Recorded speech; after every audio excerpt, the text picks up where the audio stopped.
दर्शकवृन्द नमस्कार। हम अमित ठाकुर अपन विशेष में अहाँ सबके स्वागत करै छी। कला संस्कृति में हमर अहाँ के क्षेत्र बहुत समृद्ध रहल अछि, ई बात हम अहाँ जानबे करै छियै। एतुका लोक जो यदि बात करी तऽ नेपालक या मिथिला क्षेत्र से बात करी तऽ देश विदेश में जाकर सेहो नाम कमेने छथि। पिछला दिन मात्र एकटा मूवी रिलीज भेलैए कागज कहि कऽ। ओहि मूवी के हमरा अहाँ के देश आ प्रदेश से एहि लेल जोड़ि रहल छी जे एतुके एगो व्यक्ति ओहि फिल्म में संगीत देने छथि। एहि क्षेत्र में जानल पहचानल नाम प्रवेश मल्लिक सांगीतिक क्षेत्र में जे मैथिली संगीत के सेहो नया ऊंचाई में लऽ जा रहल छथि, बॉलीवुड में सेहो अपन छाप छोड़ि रहल छथि। आई के अपन विशेष में हुनके संगे बातचीत करब। तऽ आई के संवाद प्रवेश जी संगे शुरू करै छी। प्रवेश जी, बहुत बहुत स्वागत अछि अपने के। नमस्कार, थैंक यू।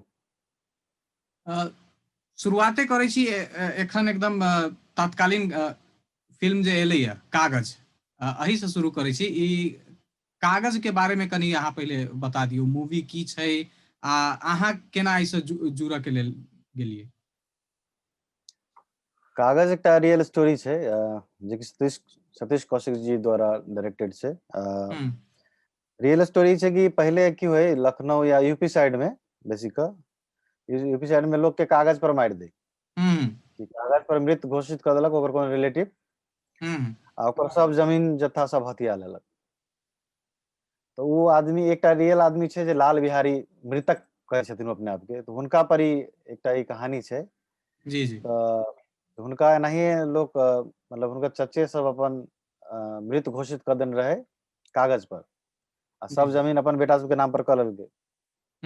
तो वही पर ई कहानी छै, जो स्ट्रगल छै देखेने कि वो अपने आप के जिंदा प्रूव करे के लेल की स्ट्रगल छै। तो 18 साल लगले उनका प्रूव करे में कि हम जिंदे छी। तो कागज पर मरल आदमी वो जिंदा छी से हार्ड मास के आदमी ओकरा प्रूव करे में लगले हम जिंदे छी भाई, हम मरल नहीं छी। ओकरा 18 साल लगले। बात उहे स्ट्रगल देखेने छै। वही यात्रा में की भेलै केना भेलै से कथा वस्तु छै।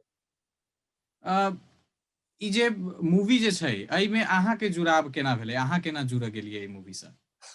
कैलाकि एहिमे हम के हाँ प्रोडक्शन छै, सतीश कौशिक जी सन डायरेक्टर छथि, तऽ बड़का बैनर मानल जा सकै छै आ एतुका क्षेत्र के लोग जो यदि जुड़लै तऽ हमरो सबके लेल नीक बात। तऽ एहि के पाछा के कहानी सेहो सुनि ली। एहि के पाछा कहानी छै जे एकटा जानले पहचानल एक्टर फिल्म में सेहो छथिन, शरद नाम छै, शरद सोनू। ओ गेलथिन ऑडिशन में तो सतीश जी ताबे बहुते के इंटरव्यू लेलखिन मतलब एज ए म्यूजिशियन। उनका कोई चाहैत रहे जरा फोको के ज्ञान होय, फोक म्यूजिक के कनी वही क्षेत्र के ज्ञान होय। तो उनका बहुते 100 शायद से ज्यादा ऑडिशन लेने रहथिन, लेकिन उनका कोई मिलले नहीं। तो शरद के भाषा सुनलखिन तो शरद कहलखिन आप कहाँ से हो? तो कहलके बिहार से। अच्छा। तो आप किसी को जानते हो जिसको बिहार का फोक या मैथिली फोक या भोजपुरी ये सब जिसको नॉलेज हो? तो कहा है ना, तो प्लीज भेजिए उनको। हमरा कहलक जे भाई यहाँ जेबे तो एक बार ऑडिशन दऽ दियौ। हम नहीं घूमते फिरते चलि गेलिए। पुछलखिन तो हम गेलिए तो हमरा सब अगो रहे 4-5 टा क्यू में। तो के बाद हमार नंबर आयल तो हम गेलिए तो परिचय बात भेले। कहलखिन ठीक है सुनाइएगा, सुनाते हैं। तो पहिल संग हम उनका सुनेलिए बैलगाड़ी। अच्छा। हालांकि हमरा स्क्रिप्ट कनी वो केलखिन एक्सप्लेन। हम्म। तो हम बैलगाड़ी सॉन्ग उनका सुनेलिए। तो ओतो सुनलखिन तकर बाद कहलखिन यू आर डूइंग दिस मूवी। मतलब एकटा वो धुने सुन के कह देलखिन जे हमरा बेसी स्ट्रगल नहीं भेल। कहलखिन जे अहाँ ई मूवी कर रहल छी, सो बी रेडी। बस ये स्ट्रगल छै और कुछ नहीं। या मुंबई में ही छै जनरल चीज, जहाँ ऑडिशन देबऽ पड़त सब चीज में। अहाँ अपने आप के प्रूव करियो, बार बार हर स्टेप पर प्रूव करऽ पड़ै छै। तो इहे दौरान से नहीं हम जुड़ गेली सतीश जी से। जी जी। तब सतीश जी बहुत बड़का नाम छथिन, तो मौका भेटल हमरा। एहि मूवी से पहिलहो अहाँ बहुत रास बॉलीवुड के मूवी में सेहो जुड़लियै, ओहि सब दिस जी जी करब, लेकिन कनी आरो पाछा चलै छी। शुरुआती दौर चलै छी जखन प्रवेश मल्लिक एगो नाम नहीं छलाह आ एगो व्यक्ति जे अपन पहचान तकै छलाह। तऽ ओतऽ से शुरू करै छी। अहाँके घर जनकपुर से कहानी शुरू करै छी जे केना कऽ कऽ म्यूजिक के तरफ लगाव अहाँके आयल, पहिले शुरू ओतऽ से। म्यूजिक नेचुरली छै, मतलब हमरा घर में जे छै जते मेंबर्स सबके जी जी। नेचुरल छै। ओ एकटा परंपरा कहियो ट्रेडिशन के कल्चर भऽ गेल छै घर के, जे कथु कर नहि कर म्यूजिक छौ तोरा लग। मतलब एकटा पावर छै हमरा सबके, सब भाई बहिन तो जे बच्चा अबै छै घर में से कहनबो करै छै, कहै छै सुरे में करै छै, से वाला बात छै। तो हम सब दादाजी के टाइम से म्यूजिक हाँ, चल आयल छै, आ बाबूजी से हमर गबै छलखिन। जी, जी। हमरा घर में हमर बड़का भाई सुनील मल्लिक, ओहिसँ छोट भाई शैलेंद्र मल्लिक सेहो छथिन एखन मीनाप से जुड़ल, रमेश मल्लिक जे तबला बजबै छथिन, ओहिसँ छोट हम भऽ गेली, फिर अमरेश। एना कऽ के हमरा नेचुरली मतलब हिनका सबके देखै छलियै तऽ नेचुरली आबि जाइ छै, जे चीज अहाँके नेचुरल है, फिर बाद में अहाँके पता चले धीरे धीरे अच्छा अहाँ ई चीज के लेल छी, तो एकटा इंटरेस्ट बढ़ैत गेलै, वही अनुसार से बुझा में एलै जे अच्छा हम म्यूजिक करऽ चाहै छी, से बात। शुरुआती दौर जनकपुर के केहन एक्सपीरियंस रहल अहाँके? घरो एतऽ एतऽ केना कऽ के सिखलियै आ एतऽसँ मुंबई तक के सफर केना रहलै? ओतऽ पहिले तऽ घर में सबसँ पहिल शिक्षा छै, जेना भैया बाबूजी सब गबै छथिन तऽ ओ एकटा अहाँ कान में सुनैत रहियो नीक संगीत, तऽ अहाँके पता चलत जे अहाँके की सीखऽ के, अहाँके जी। की करऽ के। हाँ, हाँ। तो ओतऽ इंस्पिरेशन, फर्स्ट इंस्पिरेशन घर में अबै छै। ताहिके बाद जे ओहि टाइम में हमरा टाइम में जे जनकपुर के माहौल रहे, जेना जी, जी। मिथिला नाट्य कला परिषद के नाम लेबऽ चाहब, मिथिला नाट्य कला परिषद के हम सदस्य सेहो छी, आ वही ठाम से हमर ग्रोथ भेलै एज ए म्यूजिशियन। हम्म। कैलाकि मिथिला नाट्य कला परिषद में वही टाइम में होइ जे 4 से 5 बजे साँझ के कतौ अहाँ रहू, लेकिन 4 से 5 बजे अहाँ मीनाप में चलि जाउ। हम्म। आ मीनाप में जाओ, मीनाप में जते साहित्य, वरिष्ठ साहित्यकार, संगीतकर्मी, राइटर जे सब रहैत, सब ओहिठाम इकट्ठा होइ छलखिन। आ ओहिठाम इकट्ठा भऽ कऽ सब अपन अपन बात विचार, सब विभिन्न तरह के डिस्कशन, हम्म। साहित्य के डिस्कशन, कथा गोष्ठी, कवि गोष्ठी, सांगीतिक कार्यक्रम रोज होइ छलै, डेली बेसिस पर हमसब करै छलियै। तऽ ओहिसँ की होइ छै, एकटा एक्सपीरियंस शेयर भेलै सबके, पढ़ल लिखल सबके एकटा एक्सपीरियंस, वातावरण बनि जाइ छै ओहन टाइप के। तो ओ वातावरण में हम पलल बढ़ल, फिर मीनाप के माने हजारों स्टेज पर हम मतलब परफॉर्म केने छी। आ पहिले जी। हम हारमोनियम हारमोनियम बजबैत बजबैत फिर कंपोजिशन करैत करैत, जेना भैया के मार्गदर्शन, हम्म। भैया जेहन जेहन चीज करऽ कोशिश केलखिन, वही रास्ता पर हमहूँ अपन। तऽ एनाहिए भेल जनकपुर में, फिर जनकपुर से फिर भेल जे चलू डिटेल में आब सीखल जाय म्यूजिक। जी, जी। लेकिन बाधा कि अपना सबके मिडिल क्लास फैमिली के होइ छै जे ई खाना तोरा नहि देतौ, रोजी रोटी नहि देतौ, से बात हम्म। म्यूजिक। हम्म। ओहि लेल अहाँ की करबै?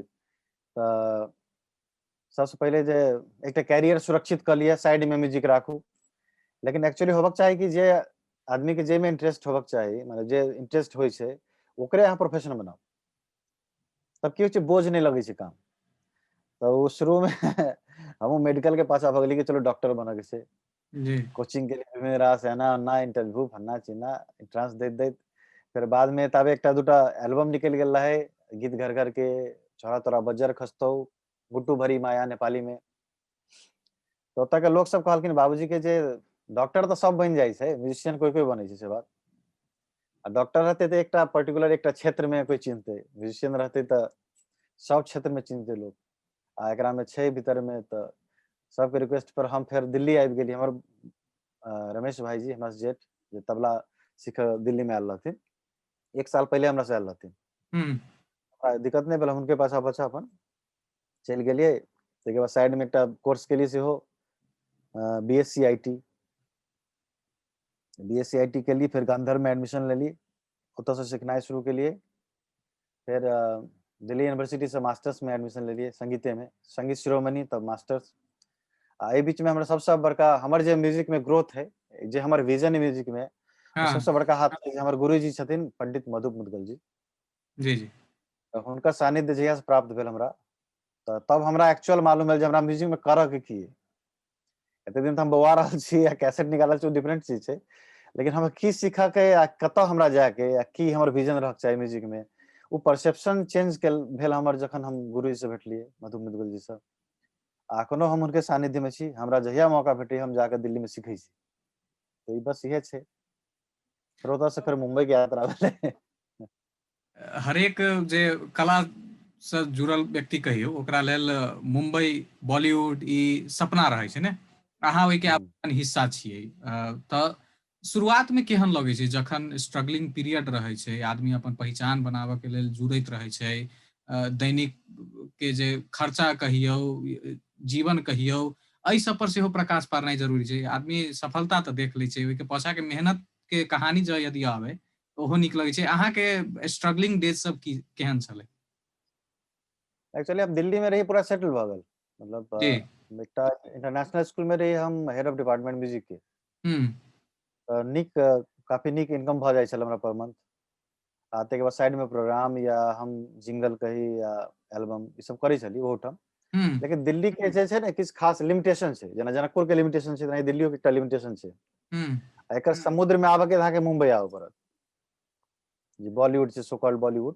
तऽ अहाँके बड़का इफ म्यूजिक में अहाँके सब चीज देखबऽ के तो अहाँके बॉलीवुड आबऽ पड़त। तऽ की होइ जे दिल्ली में हम बहुत व्यवस्थित रही, दिल्लीए के जॉब पर हम विवाहो भ गेल, जे लड़का कमाई छै से बात। विवाह दान भ गेलै, सब चीज भेलै।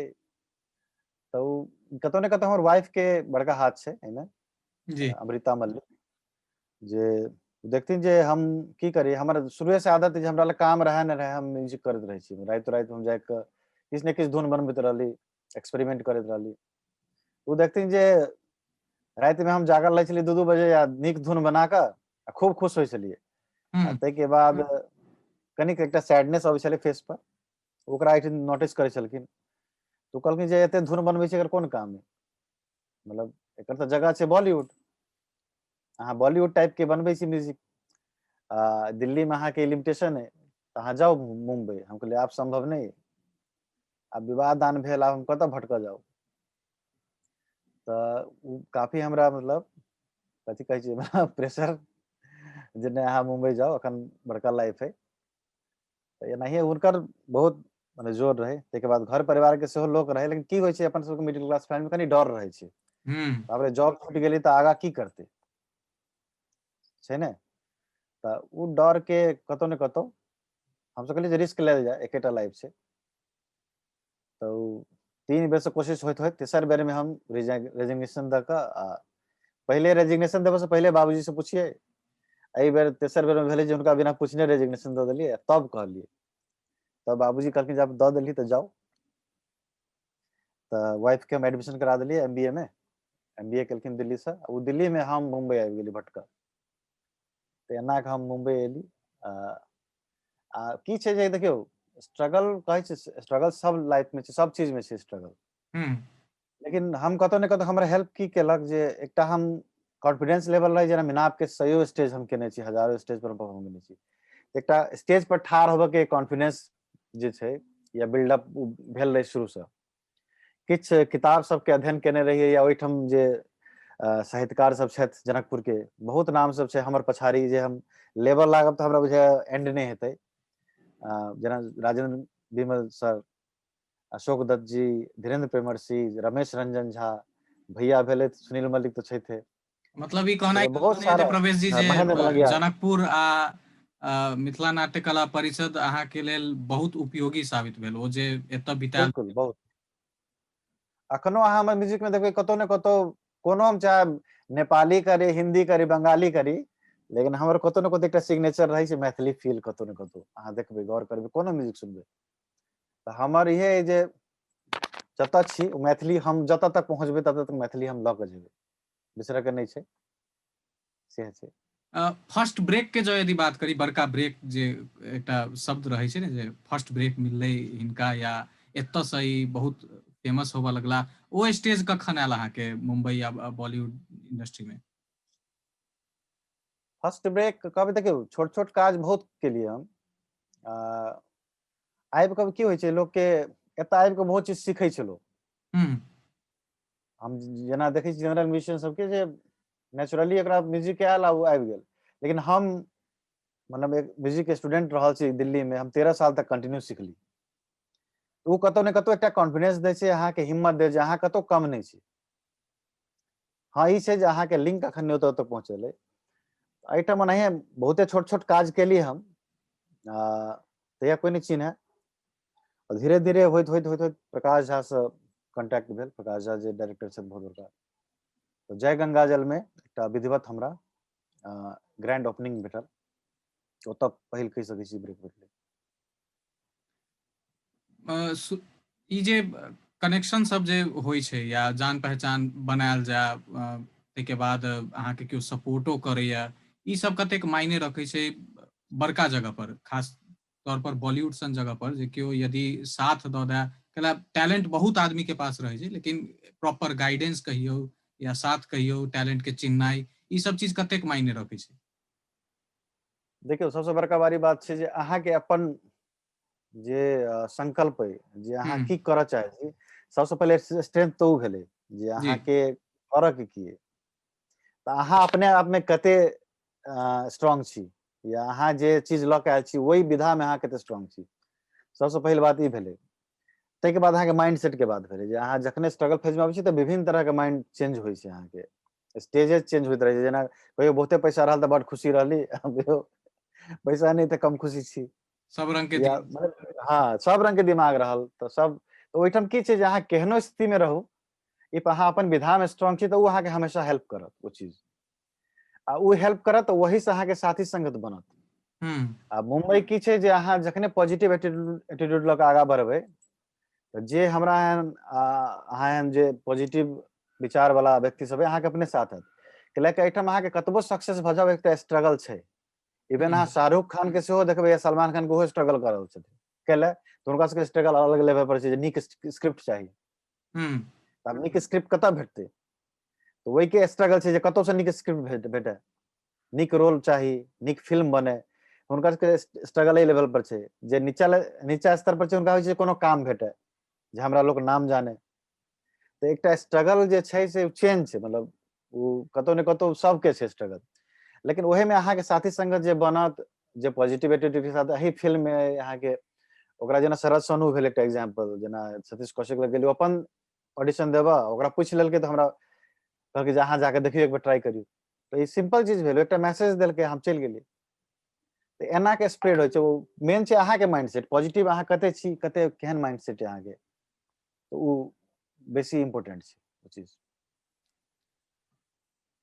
बॉलीवुड में एला के बाद आप पहिलका जो यदि फेज के बात करी तो अहाँ के की बुझाय पर्सनली, अहाँ में as a musician, music director कतेक बदलाव आला या की सीखऽ में मिलल है? देखियो म्यूजिक में बदलाव से बेसी अप्रोच में चेंज भेलै कनी। म्यूजिक तऽ उहे छै, म्यूजिक की होइ छै, हम जगह अनुसार नहीं, हम कतौ रही, जनकपुर में रहिती तऽ सेहो हमर ग्रोथ बढ़ितै, मतलब म्यूजिक में अहाँ करिते रहिते कंटिन्यू, या अहाँ कोनो विधा में छी, जगह असर नहीं पारै छै, कनी अप्रोच फर्क भए जाइ छै। एहिठाम बेसी प्रैक्टिकल लोग सब छै, सपोज हम बहुत बढ़िया मित्र छी केकरो, लेकिन वो एज ए मित्र के लेल हमरा काम नहीं देते कहियो, हमर मित्र छै हिनका संगीत दऽ दियौ से नहीं देते कहियो। इफ वही काम में हम परफेक्ट छी, ओकर काम हम कऽ सकै छी, तबे हमरा देते। मित्रता अपन जगह छै, तऽ एहि टाइप में प्रैक्टिकल लोग सब छै, बुझलियै? तऽ बस ये छै, और कथी कहब। दर्शकवृन्द, प्रवेश मल्लिक जी संगे के बातचीत एखन जारी रखबे करब। समय भेलै छोट छीन व्यावसायिक विश्राम के बाद जे आयब तऽ हुनकर मैथिली के जे रिसेंट में गीत सब आयल है, आ जे बदलाव सब आनऽ लगलखिन हैं, जे के बहुत प्रशंसा भऽ रहल छै, ओहि पर केंद्रित भऽ कऽ बातचीत करब, आरो विषय सबसे समेटऽ के प्रयास करब। एखन के लेल छोट छीन व्यावसायिक विश्राम।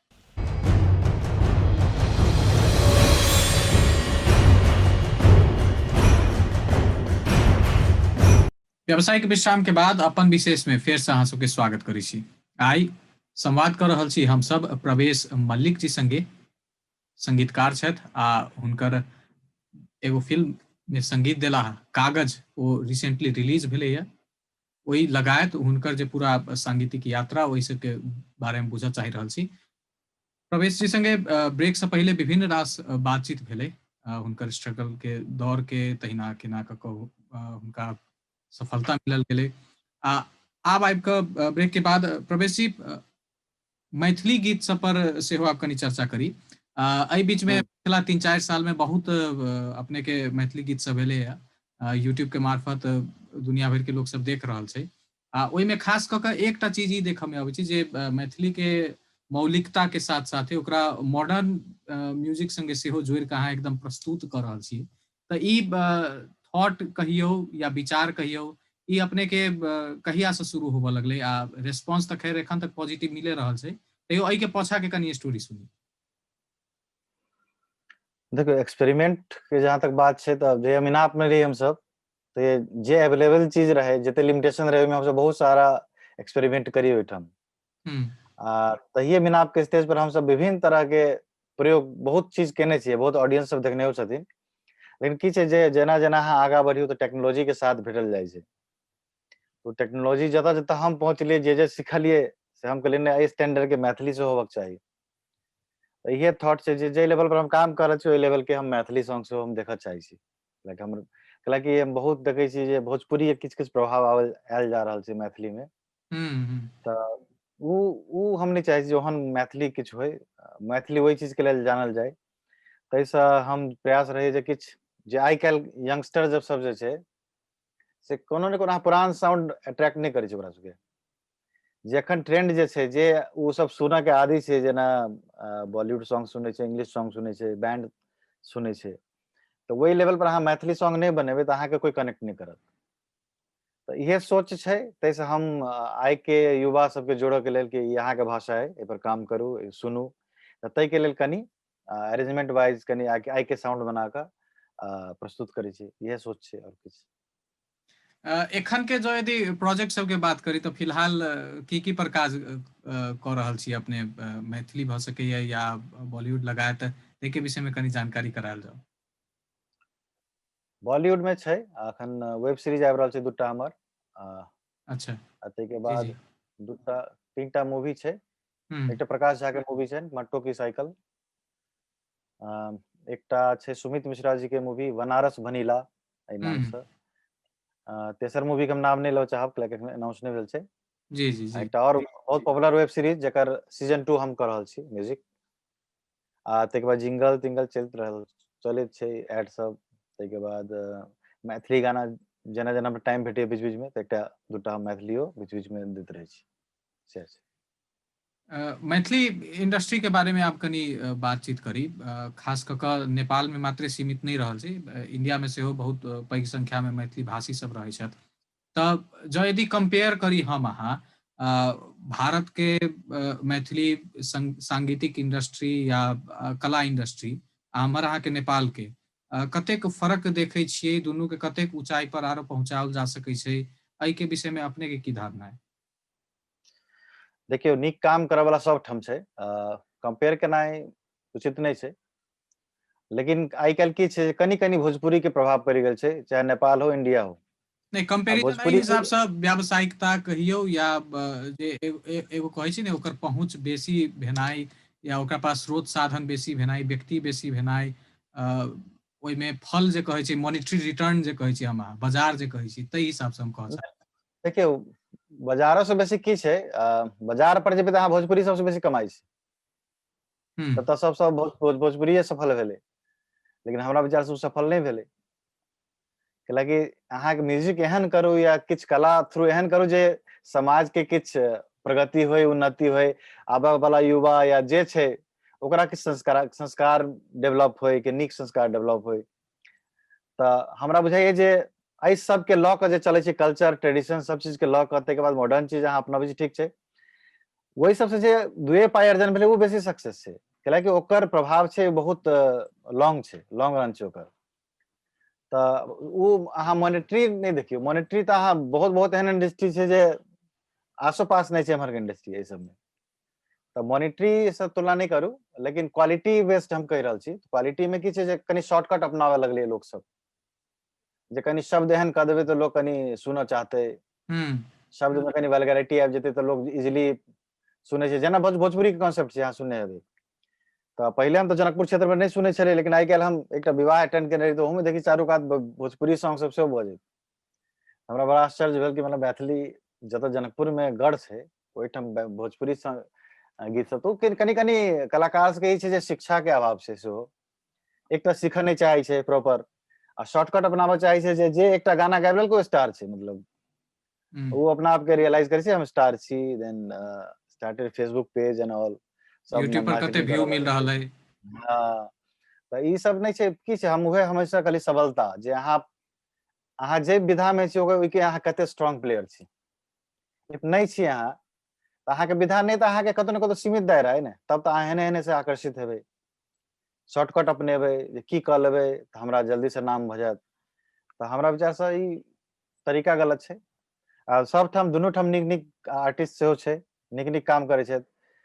अहाँ की छै जे प्योरिटी में काम करू, जे ओरिजिनल संगीत छै, जेना अपन सबके फोक सॉन्ग छै बहुत रिच छै, वही सब पर काज नहीं कऽ के देखै छी कते के पैरोडी शो बनबै छै, हिंदी गाना पर बना लेलक मैथिली गीत, ताहिके बाद वही चीज के शान से कहना है जे हमरा के रोक ले, ई सब कनी खराब छै, ई चीज सब नहीं होबाक चाही। मैथिली इंडस्ट्री, कला इंडस्ट्री के एखनो आरो ऊपर जेनाइ बहुत छै, एखन स्कोपो छै, समयो छै, लेकिन कलाकार सबके इहो उपराग कहियो या दुख कहियो जे आय आर्जन के कनिक एखनो सीमित स्रोत साधन छै, ओहि में कनी दिक्कत छै।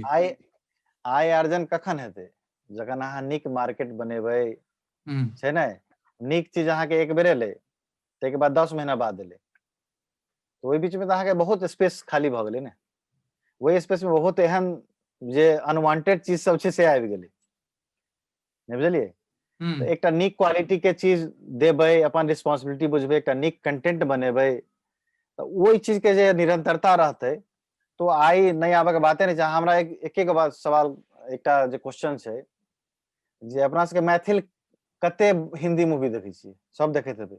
हाँ जी, हिंदी मूवी देखै छियै, हिंदी गीत सुनै छियै ने, तो जब अहाँ के उहे लेवल पर अहाँ के मैथिली संगीत या मैथिली फिल्म एतै तो देखते कि नहीं देखते लोग, तो नहीं, वही लेवल पर अहाँ नहीं करै छियै काम, तो वही लेवल पर अहाँ नहीं काम करबै तो के सुनत अहाँ के।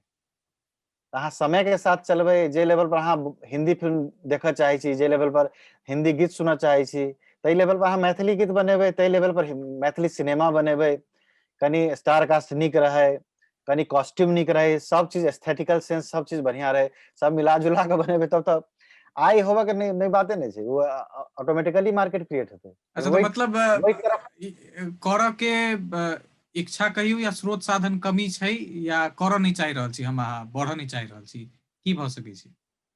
नहीं, स्रोत साधन की छै, देखियो विजन के कनी कमी छै। जेना सपोज ककरो एकटा मूवी भेटल, तो ओकर इहे रहल जे डायरेक्टर के जे बाप रे, ई मूवी में हम कते बचा ली, आ प्रोड्यूसर भागऽ से पहले ओकरा बंद कर दी।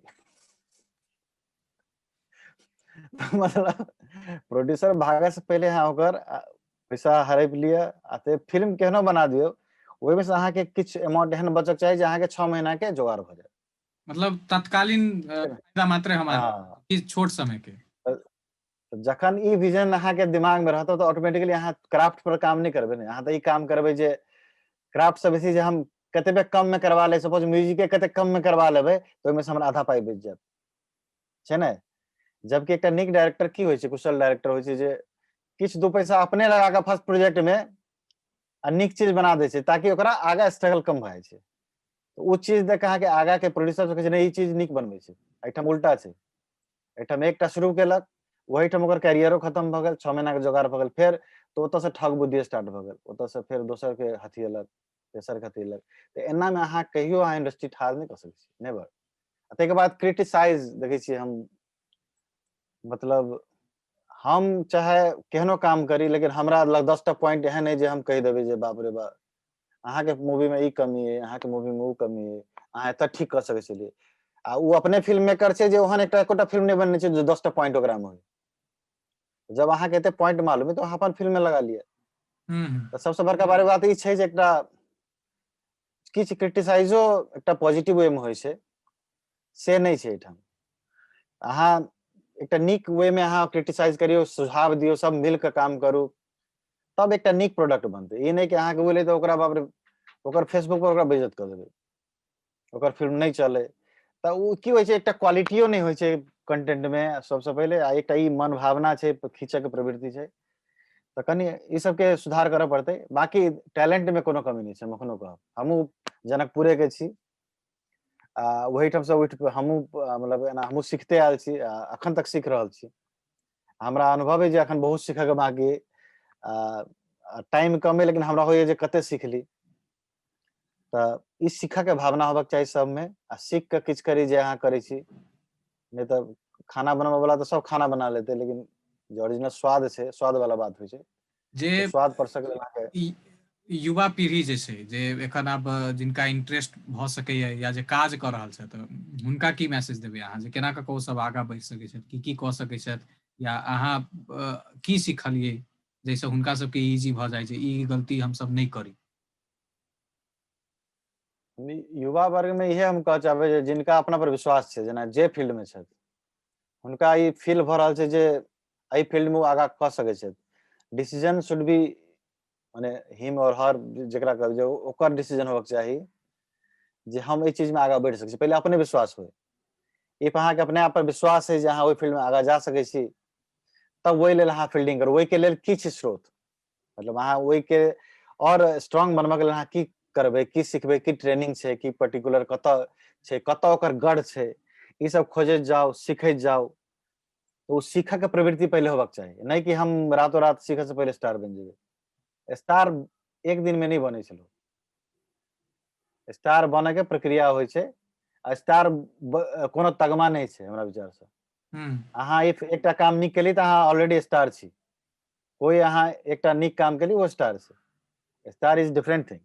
लेकिन अहाँ कते स्ट्रांग छी, अहाँ कते सेटिस्फाइड छी अपन वर्क से, ई मेन बात छै। तो हम ई कहब जे पहले जे विधा में जाय चाहे छी वही चीज के अध्ययन करू, नीक से अध्ययन करू, आ केकरो देखावटी नहीं जे वो एके दिन में हिट भ गेल तो हम एके दिन में हिट भ जाब, से देखावटी से बढ़िया अपना पर विश्वास रखू, अपने आप के सबल करू, तब वही फील्ड में आउ। एतुका जे अहाँ सबके उमेर समूह के जे लोग हेता, मान ले जाओ या समकक्षी कहियो, ताहिके बाद नेतृत्वकर्ता कहि सकै छियै मैथिली क्षेत्र के, हुनका सबके अहाँ की सलाह सुझाव देबै या की आश रखै छी जे हमर अहाँके क्षेत्र, कला क्षेत्र आगा बढ़े? कनिक नयापन के जरूरी छै। आब की छै जे ग्लोबल छै दुनिया, है ना? अहाँ गोरखपुर में बैस के चाहे म्यूजिक बनाओ या कतऽ इटली में बनाओ, अहाँ एहन यूट्यूब माध्यम छै या फेसबुक छै, सोशल मीडिया छै, सब डिजिटल युग भ गेलै ने। तो एना नहीं छै जे अहाँ जतऽ गाओ, लेकिन एकटा स्टैंडर्ड मेंटेन करू। ताहिके बाद क्वालिटी कनी नयापन ध्यान दियौ जे रिपीट नहीं होबाक चाही किछु चीज। अहाँ कोन प्रेजेंटेशन नीक होबाक चाही, अहाँ केना के करबै। तो तब उहे कह चाहबै जे अहाँ जतऽ छी, जरूरी नहीं छै अहाँ बॉलीवुड में काम करै छी तऽ अहाँ बड़का छियै, एहनो कोनो बात नहीं छै। बहुत इंडिपेंडेंट आर्टिस्ट सब छै जे बहुत नीक काज कर रहल छै, जे बॉलीवुड आबहो नहीं चाहे छै, लेकिन बहुत नीक काज कर रहल छै। तो हमरा से कोई टाइम में गाइड करे वाला कोई नहीं रहे। लेकिन हम ई कहि सकै छी अहाँ जे म्यूजिक करै छी, अहाँ पूरा मन से करू, सीख के करू, आ कोनो कोना में दुनिया के छी, अहाँ बेहतरीन कोशिश करू तो ऑलवेज सक्सेस हेतै। बहुत बहुत धन्यवाद प्रवेश जी, अहाँ के समय निकाललहुँ, हमरा सब संगे बातचीत केलहुँ, आ अहिना हमरा सबके एंटरटेन करैत रही, या हम सब आशा राखब। बहुत बहुत धन्यवाद अपने अमित जी। हमरा हमरा ई अपन टीवी में बजेली आ नीक मतलब चीज सब पूछली हमरा, जनकपुर के बारे में खास कर। जनकपुर के टीवी छै तो हमर शुभकामना हमरा तरफ से सबके लेल। Thank you so much. दर्शकवृन्द, आइ के अपन विशेष के समय हमरा सबके एतै समाप्त होइत अछि। आइ के संवाद प्रवेश मल्लिक जी संगे एतै हम सब समाप्त करब। संपूर्ण यूनिट के तरफ से विदा मांगे चाहे छी। अपन टेलीविजन देखैत रही। नमस्कार।